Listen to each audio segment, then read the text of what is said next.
Someone else wants to say hello. Woohoo! Woohoo! My little owl friend. So, you might have noticed I wear this a lot. I just got this blue sweater and it's like my favorite thing ever. So I wear it a lot. But hopefully I'll be changing things up a little. With this vlog, I wanted to, instead of kind of my thoughts on, but I guess it is my thoughts on, but it is also my story, a little bit of my story, because I don't know how I'm gonna have to edit and put this together like the last video because it might be longer. But yeah, I was gonna tell you a little bit about my eating disorder. Ooh, I never thought I'd make one of these. But I know there's plenty. Yeah, so I don't really want to get into the other stuff, like my other mental illness right now, but that's kind of how, like, because I was in treatment for other things, that kind of segued into the eating thing. But yeah, I guess it was like when I was at a hospital for something else, and they noticed I had an eating problem and crazy weight fluctuation and stuff, and then that doctor sent me to Timberline Knolls in Chicago, and one of the big things he thought that they were going to help me with was an eating disorder.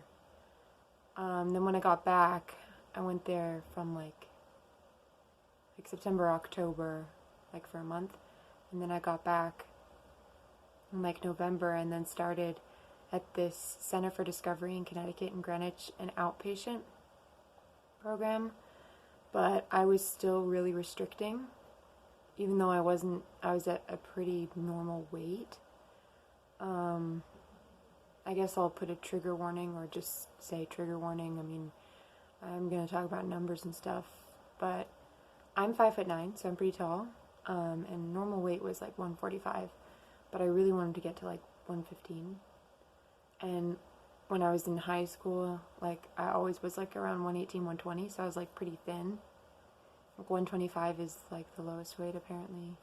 But I've just heard some people saying that BMI isn't even something we should pay attention to, so I don't even know if it counts. But yeah, so I went to the Center for Discovery after Timberline Knolls in 2017. And then they stepped me up to inpatient. I went there till December, and yeah, so that was my inpatient that was strictly for eating disorders. And I met the most kind of amazing people though through that. Some of the most creative and beautiful and incredible girls are girls who have trouble with eating. But it's one of those things where it doesn't really ever completely go away. Like, I have relapses, which almost sounds like, you know, drugs or alcohol sort of thing, but like with people, I never had bulimia because I could never make myself throw up. But people with bulimia, it's like a very like visual relapse of like you binge and then you purge. With anorexia, like, it takes a long time to lose that weight sometimes. So you might just have a relapse of just restricting like one day or one meal, and that's like using a behavior. But you know, if it doesn't, for like, we have like a voice in our head, or at least I do, that's an ED voice. So like, if I restrict, it's like, and I don't actually become really thin, scary thin, then the voice is like, you're not really like it tells you lies and says like, you don't really have a problem. That wasn't really a problem. Like, it's not real until you're dying, you know. And it's just kind of weird how like my mind can listen to this voice. And I'll tell you in other videos more about the voice, because the voice also has to do with like other things I've been diagnosed with. It's not like, I know it's a part of me, the voice. Like, it's not like auditory hallucinations or anything, but it definitely isn't a good thing. As you can probably tell, I'm like healthy, weight-wise, at least, you know, but I do still struggle like every day. A lot of the videos I see are like girls who are like, I've recovered, or I'm in recovery. And I would like to find a support group near me or something with people with ED, because I don't have like a dietitian or anything, and a lot of times it can be really easy to go back to behaviors. But the voice in my head is constantly like, well, if you're not at like the weight that like the voice is saying, like, I think you should be at this weight, like, because like it's weird. It's like about numbers, and then once it gets beyond that, it's just like about like the way you look and kind of like how the body dysmorphia comes in. This is more like a my thoughts video than a story, because I don't know. I guess right now I just don't want to give you the consecutive.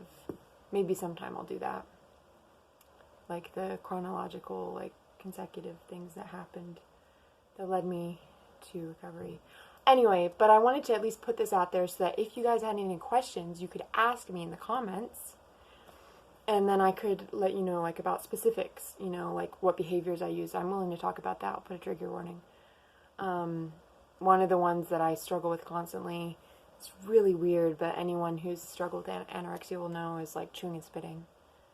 And you get really good at it to the extent where like people don't even notice that you didn't even swallow your food and they think you ate. And it's really sad, but there's lots of behaviors like that that can be used.